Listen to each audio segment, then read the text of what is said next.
Está começando mais um Conexão Poder. Obrigado a você que nos acompanha pelo canal do YouTube do Conexão Poder. Obrigado a você que está no nosso Instagram, do Repórter MP. E estamos recebendo aqui a prefeita Eliene Liberato, da nossa gloriosa cidade de Cáceres. Seja muito bem-vindo aqui. Boa tarde, bom dia, boa noite, depende da hora que você for assistir. Quem está ao vivo, está ao vivo. Quem está gravado vai ver em outro horário, né? Obrigado, prefeita. Obrigado mais uma vez, Ana. Estamos juntos aqui para conversar com a prefeita Eliene Liberato. Prefeita, muito obrigada por atender nosso convite. Eu e o Anderson nos surpreendemos com a rapidez da sua resposta positiva, essa disponibilidade de estar aqui conosco. A senhora é conectada.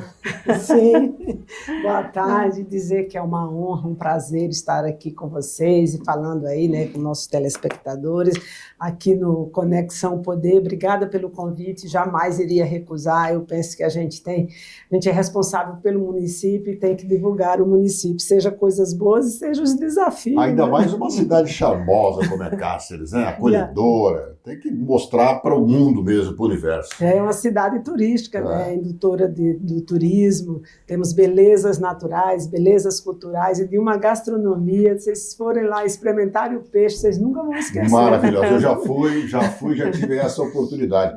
A gente tem um detalhe ainda, tem aquela onça do outro lado do rio ainda? Tem. Ela de vez em quando ela volta, torna atrativo para... Ainda bem que ela não se aventura a atravessar o rio, né? Ela fica só lá do outro lado. E falando em onças, a prefeita tem uma característica de ser uma mulher muito forte, é uma onça para trabalhar, para encarar desafios.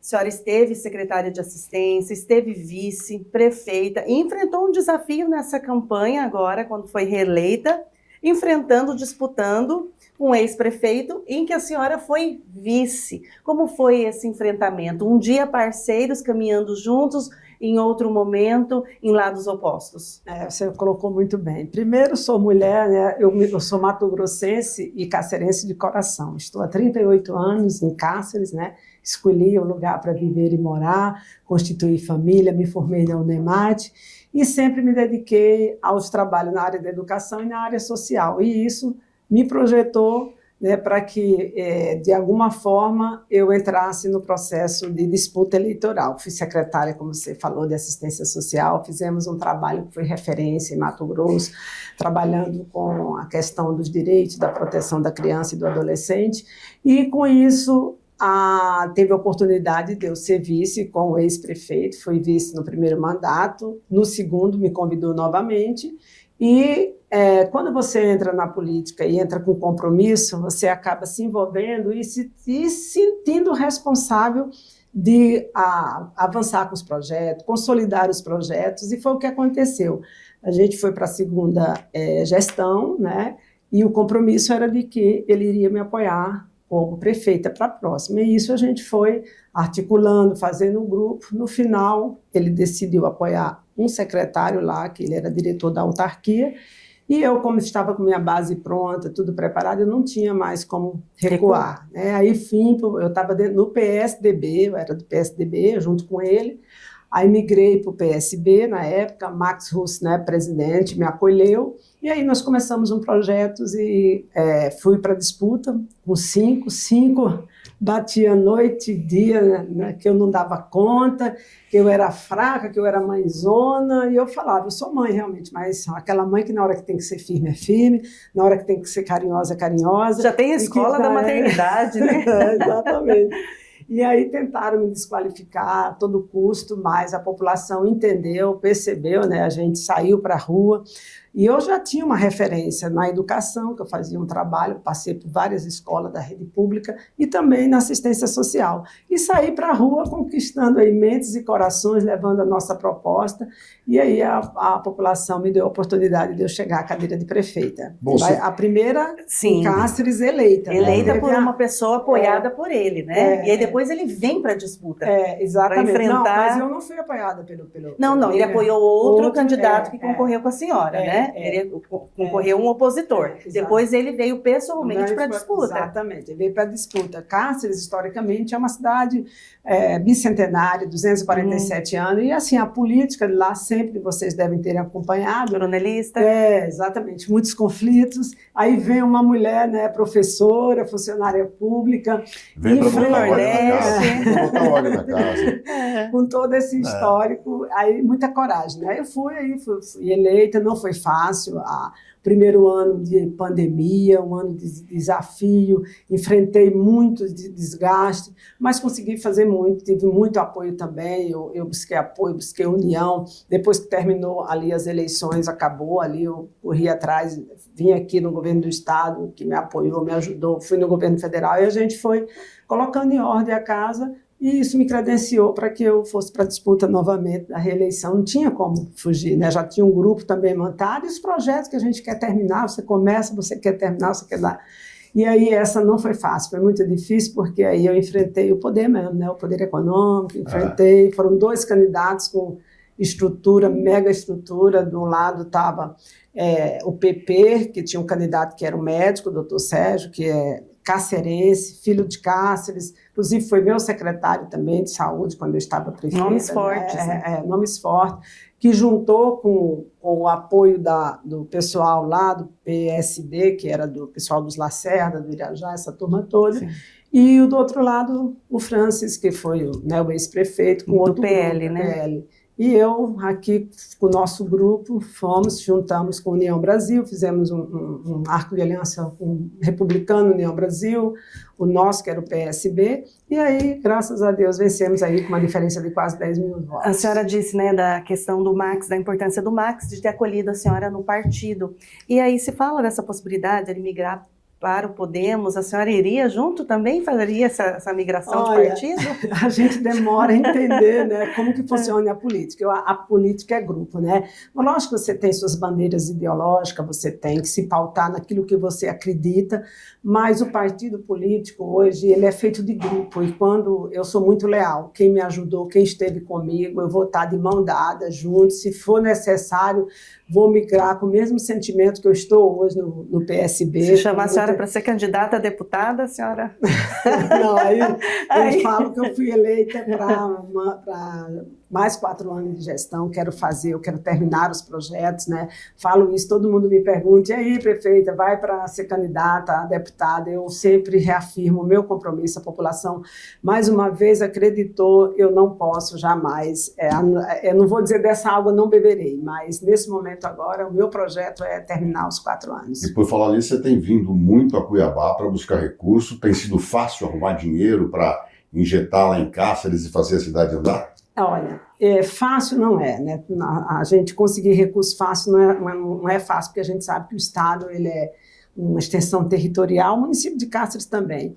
E a gente tem muitas demandas. O pouco que a gente, ou muito que a gente consegue, não é o suficiente para suprir as demandas. A gente tem problema sério na questão da nossa saúde lá, porque é uma cidade que é cidade de fronteira, mãe de 14 municípios da região. Lá nós temos o hospital regional, que é o hospital do estado, e a UPA nossa, que ela é de responsabilidade do município. Então, a porta de entrada do município. Então, todo o recurso que vai para que a gente possa investir em saúde ainda é insuficiente. O CRM fez uma visita recente, fez, esteve presente lá, e assim, a gente hoje lá dentro do funcionamento da básica, da média e da alta complexidade, a gente até na questão da básica, que é uma política que o município tem que investir, e nós estamos fazendo, é o que eu falei, o meu desafio agora é melhorar a saúde, nós melhoramos a educação e agora melhorar a saúde.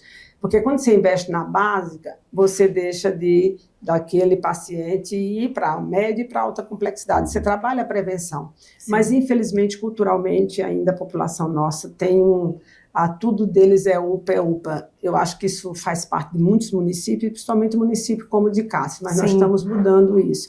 Estamos informatizando tudo, fazendo com que a população entenda a referência do territorial dele ali na UBS e que faça a prevenção. Mas é assim, você abraça, você tem um município, a complexidade do município, aí tem a fronteira, porque você não pode fechar a UPA para um boliviano, quem está lá na fronteira. E tem toda a região que acaba vindo quando é trauma, também passa pela UPA para poder ser regulado para o regional ou para outro hospital. Então, o meu desafio agora é melhorar a saúde, investir na saúde, porque na outra gestão, o que também eu penso por ser professora, educadora, eu fui também secretária de educação e me frustrei muito, porque Eu, como professora e como gestora na pasta, na outra gestão, quando eu estava vice, eu Assumiu a educação. assumi em 2018. Eu entrava nas escolas e saía baqueada. Eu acho que um dos pontos que me motivou a enfrentar, para ir para essa disputa, naquela época, mesmo sem estrutura, foi pensar nas crianças, pensar na educação. Falei, não, gente, só eu vou poder, porque eu tenho que enxergar que as condições da nossa educação estão precárias. Eu não tinha, quando eu recebi, fui eleita e recebi da gestão passada, que eu era vice, eu não tinha uma escola totalmente climatizada. E eu falei, eu vou climatizar todas. No segundo ano da nossa gestão, conseguimos climatizar 47 escolas, 100% climatizamos, porque tinha que fazer a reforma elétrica das escolas, tudo isso investir. Conseguimos. E eu lembro, eu gosto de contar essa história que eu acho interessante. Eu estava na zona rural e o que aconteceu? Fui fazer uma visita numa escola de madeira, de tábua. Eu falei, gente, em pleno século XXI, você vê as condições. Tinha 6 salas essa escola. Ela ainda está lá, porque serve de abrigo lá para fazer os projetos. E a cozinha quente, chovia goteira, porque aquelas casas, essas casas que vocês devem conhecer, feito de madeira, né? Ela fica aquelas brechas assim, sim, a água entra, frestas, né? Frestas. E aí veio um menino, lembro do nome dele, Raul. Aí eu estava vice e secretária. Ele olhou para mim e disse, secretária, a senhora não tem poder? Aí eu falei, como assim? A senhora é vice-prefeita, a senhora é secretária, a senhora não tem poder de mudar essa realidade nossa daqui, essa escola. Aquilo mexeu comigo, eu olhei para ele, eu falei, meu filho, eu sou vice, mas eu não tenho o poder da caneta. E falo para você, como secretária, eu preciso de recurso e eu não tenho recurso. Saí de lá, voltei, lembro como fosse hoje, cheguei, reportei para o prefeito, falei da minha, fiquei indignada e tal. Escola na zona rural não é prioridade. E aí eu saí dali, eu falei, eu vou ser prefeita para mudar essa realidade. Ali nasceu a decisão. Aí nasceu a decisão, e aí está mudando a realidade. Fiz construir a escola, está lá, entregamos. E você tocou um assunto interessante de chuva lá em Cáceres, que as escolas que você está melhorando passam por um problema sério de que é uma cidade pantaneira como é Cáceres, com o rio ali na beira da cidade, são quando chove demais, a cidade enche, alaga e traz muitos transtornos. Você estava de férias uma época, teve que voltar para poder atender as pessoas que ficaram desabrigadas. Tem saída para isso, não? É uma complexidade. Primeiro que a nossa, como o senhor bem colocou aí, a nossa cidade é construída no Pantanal, é lugar, áreas alagadiças, né? E o que acontece? A gente tem uma complexidade da nossa drenagem lá, e o período de chuva alaga muitos bairros, e o período da seca, nós temos o problema das queimadas, a crise hídrica, porque a gente tem o Rio Paraguai ali e acaba trazendo muitos transtornos. Eu falo que a gente vive 6 meses cuidando das ruas que não são pavimentadas quando chove e correndo atrás de recursos para asfaltar as ruas, e quando vem a seca também, o período de poeira, e você corre atrás também, a questão das queimadas, você faz campanha, você se envolve para que a população ajude. A gente vive em alerta, né? A complexidade não é fácil. É fato que em fevereiro salvo engano, 10 de fevereiro de 2024, eu estava bem cansada, que a gente também, né? Eu falo que a gente é ser humano, tem que tirar umas férias.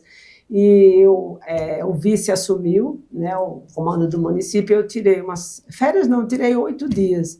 Só que eu embarquei de manhã e começou a chover na noite do dia seguinte. E eu, assim, a gente ficava com vídeo, fazendo videochamada, e era 10 horas da noite, o povo mandando foto para mim. Lá no Nordeste é 1 hora de diferença de Brasília, né, eram 11 horas, e eu não dormi naquela noite. E minha mãe, minha filha, você veio me visitar, já vem pouco, não sei o que. Aí também corri atrás, retornei no outro dia, vendo a situação, família desabrigada, perdendo os móveis. Graças a Deus não teve nenhum óbito, mas não foi fácil. Aí eu retornei e tive que ir para frente para trabalhar, graças a Deus. Aí vim aqui no governo do estado, prontamente mandou a equipe da assistência. Aí os 2 senadores ficaram sensibilizados, visitaram lá, junto com um deputado da região, e aí ajudou bastante, lógico, mas a gente precisa fazer um projeto definitivo, um projeto do investimento que não vai ser, custo é alto, né, de drenagem, moderna, eu falo moderna, com tecnologia, porque não dá mais para você ficar só, vamos abrir a cidade, colocar manilhas, vale o que for. A gente tem que ver se fazer igual é em São Paulo e outros municípios. Mas hoje não tem esse projeto ainda, né? Não, nós estamos fazendo por parte. Alguns bairros que são mais problemáticos, que têm né, o maior... Porque assim, a cheia, eu falo que ela é cíclica. Todo ano tem chuvas, né? Mas a cada 10 anos acontece essa questão de alagar, mais impacto. E aí tem algumas coisas que dá, você fazer lagoas de contenção, existe estudo, existe proposta para que a gente faça em alguns pontos que com certeza irão amenizar, mitigar essa questão. Prefeita, a senhora falando sobre água, assim como Várzea Grande, que também tem o rio, né, um rio volumoso, Várzea Grande tem uma questão de água, Cáceres também teve bastante problema com questão de distribuição de água. Como que está hoje? Melhoramos bastante. Esse foi outro desafio, né, que eu falo, que é a questão do saneamento, a saúde. Você investe em saneamento, em água de qualidade, em água potável, diminui os problemas na área da saúde. Hoje nós temos, sim, ainda não está 100%, mas melhorou 70%, 80%, porque antes faltava muita água nos bairros. Sim. A gente conseguiu ampliar a rede de atendimento, trocamos, renovamos lá, investimos em novos boosters, na parte estrutural que estava precisando. Ainda tem alguns problemas em alguns bairros, mas isso é quando a seca está bem acentuada, que aí a gente tem dificuldade. Mas mesmo assim, vamos sanar. Essa semana mesmo a gente estará dando ordem de serviço lá para melhorar a rede de atendimento para uma... E é administrado pelo município. Administrada, é uma autarquia. Foi criada em 2016, é nova, é recente. A gente, né, eu falo que... Isso impactou em aumento de água, de tarifa da água? Não, na verdade, assim, a nossa água, inclusive a oposição, né, fala que a gente deu aumento para a questão da tarifa da água. O que acontece? 2023 e 2024 a gente não fez reajuste na tarifa. Foi feito um estudo, nós temos a Ares, né, eu faço parte aqui da Ares, Rondonópolis, Cáceres e mais 7 municípios. Tangará, fui presidente também da agência, ela fez todo o estudo e para cumprir o plano nosso de saneamento, a gente tem um plano, né, tem que cumprir, você tem que seguir, senão você é igual ao plano de educação, plano de assistência social, você tem que seguir. E aí nós seguimos, para seguir esse plano, hoje a tarifa de água não é suficiente. E aí você fala 29% vai subir. O tarifa social continua social, né? Tarifa mínima não sobe nesse valor, e tudo, na verdade, foi reajustado. A energia foi reajustada, o combustível, tudo, e é preciso, gente, senão você não faz gestão, né? E eu tenho essa preocupação, fazer uma gestão justa, né? Aquilo que tem que ser cobrado e aquilo que a gente tem que retornar de qualidade para a população. Porque se a gente quer um investimento na área de saneamento, você tem que fazer a coisa, senão não funciona. Precisa fazer a economia de Cáceres andar. Para exatamente. Isso, vocês têm esse evento lá que é conhecido internacionalmente, que é o Festival de Pesca. É um lado de diversão, é um lado de recreação, é um lado turístico, mas que movimenta demais a economia do município e da região por causa desse festival.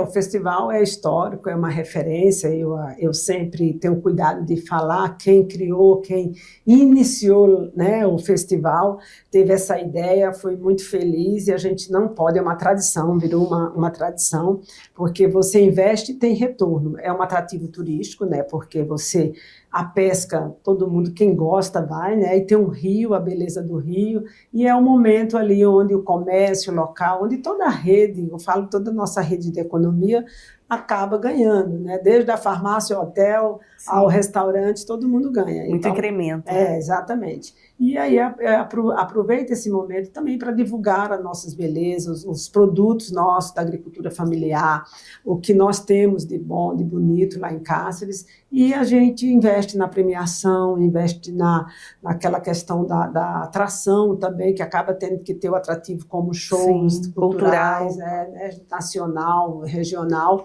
e tudo isso movimenta, são 4, 5 dias que movimenta ali, atrai do Estado, de outros países, por isso que ele é conhecido como o FIP, Festival Internacional de Pesca, e isso é histórico. Nós fizemos a 40ª edição, que foi no mandato nosso anterior, e vamos realizar agora a 42ª, né? Talvez não no mesmo formato, porque 40 anos selou, aí a gente fez questão de oferecer para a população mais organizado, com mais implementos, com mais opções, e agora nós vamos realizar. Estou à busca de recursos. De onde vêm os recursos, prefeita? Olha, o governo ajuda todo ano, o governo federal, o governo do estado, o governo federal um pouco, através do Ministério da Pesca, e também a gente acaba articulando emendas aí, o deputado Max, o deputado Moreto, o deputado Beto, vários deputados, eles acabam todos fazendo um aporte aí, um apoio, porque senão, com o dinheiro do município, da nossa arrecadação, é insuficiente. Que dia que vai ser o festival?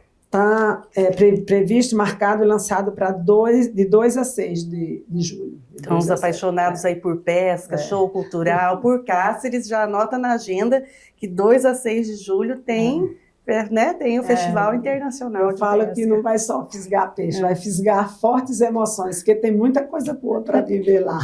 Que a onça não atravesse o rio. Né? Mas que ela esteja lá para todo mundo ver, fotografar, claro.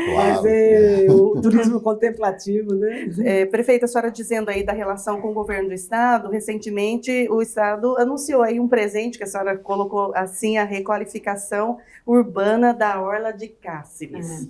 Muito feliz, eu tive a notícia agora, antes de chegar aqui, que a empresa, foram 3 empresas, parece que foram vencedoras, foi licitada já, e se Deus quiser, essa orla é realidade, é muito importante, porque como que nós somos uma cidade indutora do turismo, turística, tem um rio belíssimo ali naquele cais, Sim. E está com a orla como está. Então, foi um presente que o nosso governador está dando para a população cacerense, para o estado de Mato Grosso, que acaba sendo a referência ali, eu falo, né, nós temos a beleza de Cáceres, de Vila Bela, histórica do nosso estado.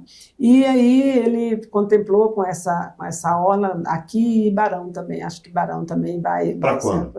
Aí eu acredito que sendo licitada, logo ele dará ordem de serviço, porque nós temos a ZPE lá também, que Sim, ele quer entregar, temos ZPE, também o aeroporto, que foi reformado. Mas a ZPE sai também. Sai, ZPE está bonita, olha, linda a estrutura, o investimento que o governo fez lá, sai, eles querem logo entregar. Tem uma empresa, né, lá já funcionando. Mas já tem uma data assim ou ainda não está? Não, hoje eu falei, né, com a Casa Civil lá, para a gente estar vendo uma data e fazendo a previsão. Mas já está pronto, está tudo pronto. Vai gerar empregos, impactar no município. Eu acredito assim que precisa de mais atrair. Para atrair tem que colocar em funcionamento. Nós já temos uma empresa de madeira lá, que ela já exporta madeira para a Ásia, para o Japão. Já lá na ZPE. Lá na ZPE, já está lá, está instalada. Então, assim, acredito que é uma questão de viabilizar aí a data para estar sendo Só para que as pessoas entendam, vamos explicar, prefeito, o que é a ZPE, né? Zona de processamento de exportação, que as pessoas vão para lá com as suas empresas e tem incentivos para estar lá. Tem incentivo, tanto para exportar, né, principalmente, importar, é uma forma de você ter esse incentivo de ter o produto, principalmente, por exemplo, a madeira.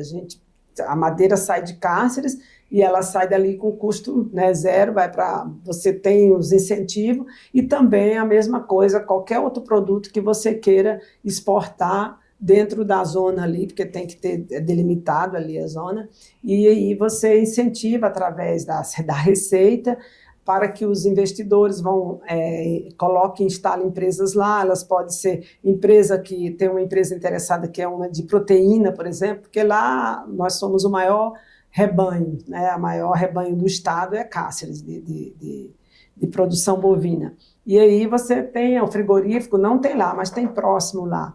E quem cria, né, essa parte bovina aí, tem como você vai, o couro, o que é que você faz, Então tem como você utilizar isso também para insumos, fertilizantes. Que tem um número limite de empresas para funcionar na zona? Não tem, porque na verdade o governo ele manifestou que ele queria no mínimo para iniciar umas 4, mas eu penso que tem que inaugurar, entregar, para que o empresário veja que está funcionando e isso torne atrativo para que a pessoa acredite. E vai ser administrado pelo município? Não, pelo Existe Estado. uma associação que administra já, que é a ASPEC, que é seu Adilson, né? Inclusive, acho que vocês lembram, ele lutou muito por essa ZPE. Eu falo que a ZPE, todos os prefeitos, tem 30 anos que se sonhava com essa zona de processamento. É um sonho de muitos. De muitos, né?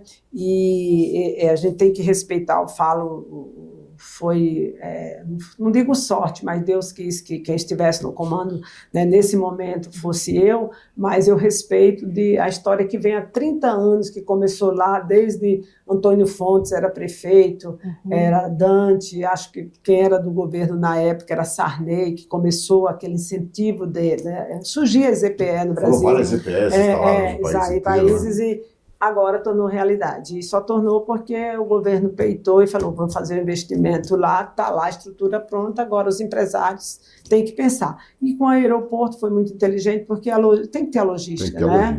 A gente sabe que 200 quilômetros, querendo ou não, terrestre, faz a diferença. Aí você tendo um aeroporto funcionando, futuramente o Rio aí, né, através de um porto, então a gente vê que tem tudo. Agora, recentemente, por exemplo, a fazenda lá, Ressaca, que é a Grandene, ela foi vendida, né, para a JBJ, que era a antiga JBL, que é o pessoal que vão investir também lá, o investimento deles é em genética bovina, animal, querem fazer, gerar então, mais muitas emprego. possibilidades de recursos vindo para Cáceres, né, prefeita?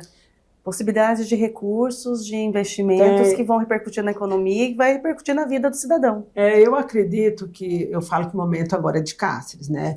Normal, eu não aceito quando comparar muito Cáceres com a cidade do Nortão, que surgiu de outro formato, formato né? cultural, produção de grãos e tal, mas Cáceres tem a história dela, tem a identidade dela. Tem a identidade dela, e a gente tem que respeitar.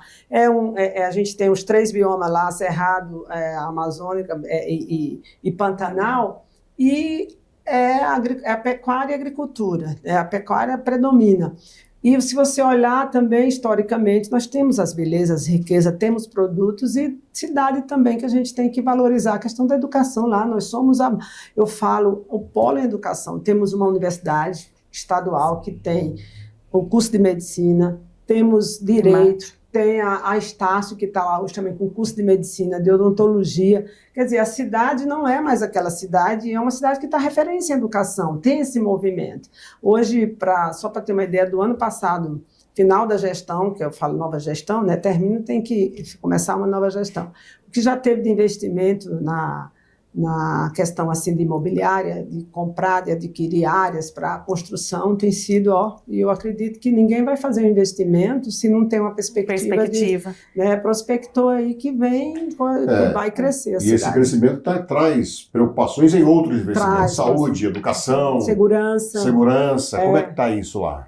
Olha, a questão da educação avançou muito, né? Tanto porque a gente tem a educação, fala o aluno, ele não quer saber se ele é da rede estadual ou rede municipal, mas o governo investiu na educação, nós estamos investindo na educação, a saúde tem essa complexidade, mesmo com o hospital regional lá, que já tem o anexo 1, que era o antigo São Luís, a gente ainda tem alguns gargalos para enfrentar aí da saúde, mas melhorou muito.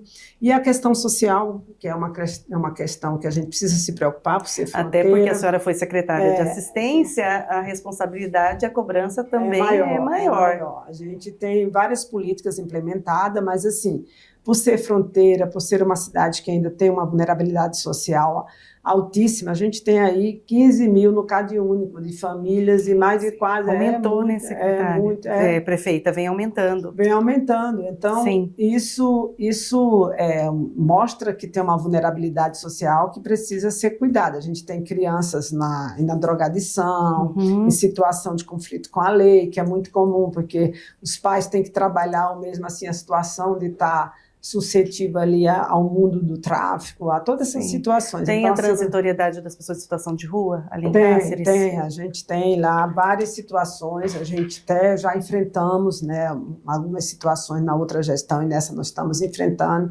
porque é muito difícil, a população em situação de rua, você tem uma característica que ela está só por uma questão de vulnerabilidade, não é, tem o problema da droga, seja álcool, seja, né, as drogas ilícitas, isso, que dependência... Da dependência química, da saúde mental. Você tem que querer, né? Você não vai obrigar, vai botar o cidadão lá e vai lá, não, você tem que tratar, você tem todo um processo e toda a rede tem que estar preparada para acolher. Aí nós temos também a questão das facções que tem também lá, que atuam lá, das drogas.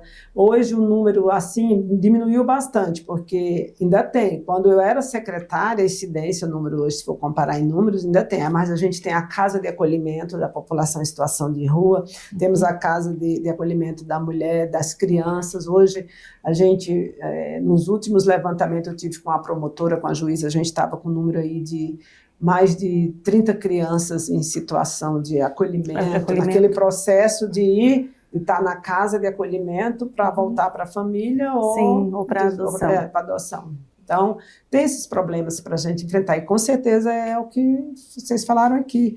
Aumentando o fluxo, o movimento de pessoas, aumentar os problemas, né?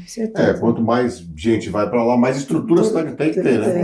Para poder suprir isso. E falando em estrutura, prefeito, o Centro Histórico também tem um olhar especial da senhora. Centro Histórico de Cassis, que é famoso, é referência, porque nós temos em Mato Grosso algumas cidades que o Centro Histórico traz essa preocupação do gestor e também é um atrativo para a comunidade, né, para os turistas. Olha, essa é uma política que eu fico triste quando, assim, porque às vezes você se sente impotente de como melhorar, dar condições e estrutura para você manter. Os prédios públicos, você ainda, né, consegue buscar um recurso e mesmo assim ainda não temos o suficiente. Eu vou dar um exemplo aquela biblioteca que queimaram na outra gestão passada, aí nós conseguimos revitalizar no outro mandato, né, logo que eu assumi em 2021, e a gente fez um investimento que ficou a biblioteca. O prédio está lindo. Inclusive até o muro foi quebrado agora, a gente está com um problema aí para o IFAM autorizar para a gente refazer. Ficou um ponto turístico para as pessoas tirar foto, muito bonito. Então estou dando um exemplo de outros que a gente tem que não é público, que são do espólio. Aí você tem toda uma dificuldade, por mais que você vá, notifique, peça para que as famílias, né, façam investimento, senão vai cair oferecendo risco muitas vezes. Infelizmente, a gente não tem muito como fazer para avançar. O que a gente está fazendo agora lá? Ontem teve uma reunião, o vice-prefeito participou em Brasília, junto com o IFAM, estava a deputada Janaína junto, estava o presidente da Câmara, fizeram essa reunião ontem em Brasília, levando, né, um encaminhamento de uma proposta para que a gente não deixe o centro morrer. Por quê? Eu estou falando dessa frase, morrer. Acontece que, como você não pode fazer nada, não pode mexer, ninguém quer investir. Quem que vai comprar um prédio para depois fazer adaptações? Um arquiteto seja bom, aí você exige, se você encontra uma coisinha ali, aí já tem que ter o arqueólogo, já tem que ter isso, é toda uma legislação que você tem que seguir, e isso ninguém quer, demora. Tem gente que comprou espaço lá, já vendeu, porque disse, eu não tenho condições. Não tenho tempo de aguardar, né, essa liberação para. E com isso está esvaziando o centro. E eu tenho essa preocupação, porque ali é onde você vai para ver o rio, a igreja, os monumentos históricos, nosso. Eu falo ali que vai melhorar agora a orla nossa, mas mesmo assim é bonito de você ver e contemplar o Marco do Jauru, as nossas escolas, o colégio lá do SIC, que é um colégio também bonito, a igreja linda. Então, assim, vai aos poucos o centro, né, ficando abandonado. E a gente precisa, esse é um desafio, porque você precisa de muito recurso para isso. Como é que você vai investir? Agora a gente está avaliando, estudando, sentamos com o CDL, com a Associação de Comércio Local, para ver uma forma de buscar um incentivo para que as pessoas possam, né, se tornar, querer, vamos alugar esse salão aqui, esse prédio aqui, reformar, para que a gente possa investir em algo que, né, permaneça vivo e possam contemplar, porque tem uns prédios muito bonitos lá. Mas e tem revitalizado, né, uma outra energia, uma outra possibilidade de implemento. Prefeita, eu gostaria também de falar com a senhora, gente, né, sobre a questão da mulher na política. Né, nós tínhamos 15 prefeitas, né, anteriormente, e agora 13 prefeitas mulheres, né, num estado de 142 municípios. Foi mais difícil, desafiador pelo fato de ser mulher? Como que a senhora avalia a questão da mulher na política? Nós sofremos realmente mais violência política? Muita, muita, muita, muita. É porque eu sou muito forte, né? O povo fala, eu sou filho de nordestino, sou nordestina, me considero metade de mim é Mato Grosso, metade de mim é Rio Grande do Norte. E eu falo que o nordestino, além de tudo, ele é um forte, corajoso. Não é fácil, eu não vou falar aqui, estaria mentindo que a mulher estar na política é fácil, não é fácil, só eu sei, a dor eu faço, cada um sabe a dor e a alegria de ser o que é, sofri muito, mas fui muito forte porque depois que eu entrei na luta, eu disse, eu não posso, eu tenho que ser exemplo para que eu inspire, né, faça outras mulheres me inspirar na minha pessoa. E assim, foram momentos difíceis, porque tem hora que não é só a questão da desqualificação, que a gente tem que estar todo o tempo mostrando que é competente, você tem que fazer 2 vezes, 3 vezes para falar, mas até teve situações que eu falei, meu Deus, de eu chegar em algum lugar assim, com um secretário ou com outra pessoa, a pessoa é o prefeito, quer dizer, não, é muito difícil, isso é cultural, vai enxergar que ela é a prefeita. Ela né? é assessora do prefeito, né? Do homem ao lado. E assim, é muito difícil você sentar numa mesa, assim, sou prefeita de qualquer cidade, mas uma cidade como Cáceres, aí você vê, você sente que ainda tem um certo machismo, faz parte, mas eu passo por cima de tudo isso, mas eu acho talvez outra mulher mais sensível, não sei se, não é que não aguentaria, não sei se passaria o que eu passo. Eu tive muita resiliência, estou tendo, eu vejo assim, pode colocar aqui claramente porque tem, às vezes, vereador que chega gritando, e eu falo, calma, peraí, que o tom da voz eu tendo que aumentar, porque você vê que se eu tenho certeza que se fosse um homem que estivesse sentado ali, jamais levantaria a voz, jamais falaria aquilo. Então, assim, você tem que estar, além de você ter que dar conta de fazer gestão, fazer política, ter toda essa habilidade, você tem que estar sempre se reposicionando naquilo que você faz para demonstrar que você é capaz, que você é competente.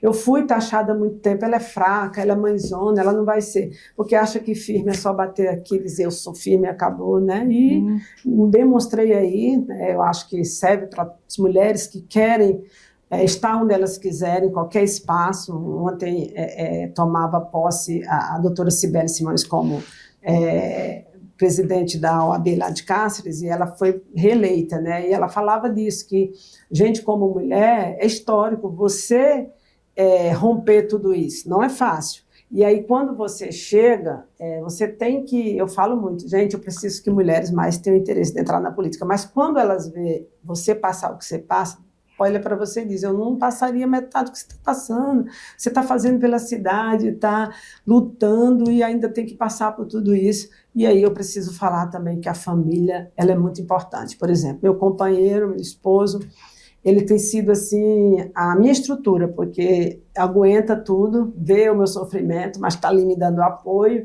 Não sei se de outro modelo, de outra forma, se ele não tivesse esse perfil, eu aguentaria, porque eu não ia abrir mão da minha família, eu escolhi estar nesse caminho. Você precisa desse suporte dele, né? Com a família, com os filhos. Mas é uma missão, não é fácil, tem dia que você fala, porque assim, você está a todo momento tomando decisões, e você vai muito com, a mulher tem muito isso, né? Ela é intuitiva, né? Mas se você não tiver um conhecimento, você tem que ter propriedade, conhecimento de tudo aquilo que você vai decidir.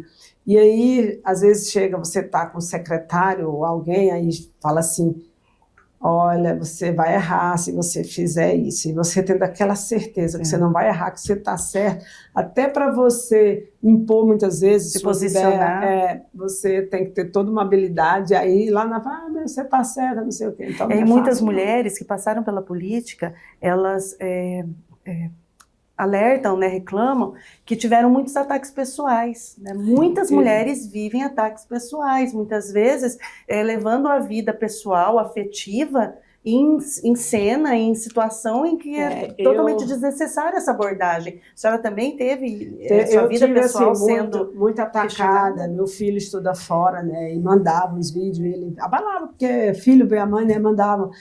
Mas nessa questão de vida pessoal, assim, do lado do relacionamento, graças a Deus, até agora, se me deram assim, amante, me deram alguma coisa, eu não sei, mas falaram muito da minha... Porque, assim, sabia que mexia com o meu... Eu falo o caráter da pessoa, a história da pessoa diz quem você é. Então, eu tive muito zelo com minha história, né? Eu falo, e aí seu filho receber que você é desonesta, não é fácil, né? Dói em você.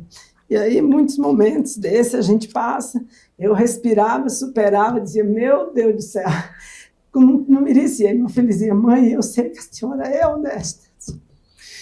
E a resposta veio na urna. A resposta veio com o apoio da população, vezes, né? E várias vezes caminhando. Não tem como não emocionar. Exatamente. E essa força, né, tendo muitas vezes sendo questionada por vereadores, a gente acompanhando pelas matérias mesmo, mas por outro lado tendo apoio do governo do estado, tendo apoio da Assembleia Legislativa, tendo apoios importantes que fazem com que a senhora consiga trazer para Cáceres mais avanço, porque o município em si, com a arrecadação, não conseguiria caminhar sozinho. É necessário esse apoio. A senhora tem essa rede de apoio, né? Isso é muito importante. Eu acho que isso também diz muito da forma como a gente, como líder, né, tem que... Eu sou muito de articular, sou muito do diálogo, da busca. Eu acho que a gente tem que ter... Eu aprendi também na vida duas coisas. Na política, eu tenho algumas referências políticas que... Depois, sem querer, você copia e você só descobre depois, né? Quais são?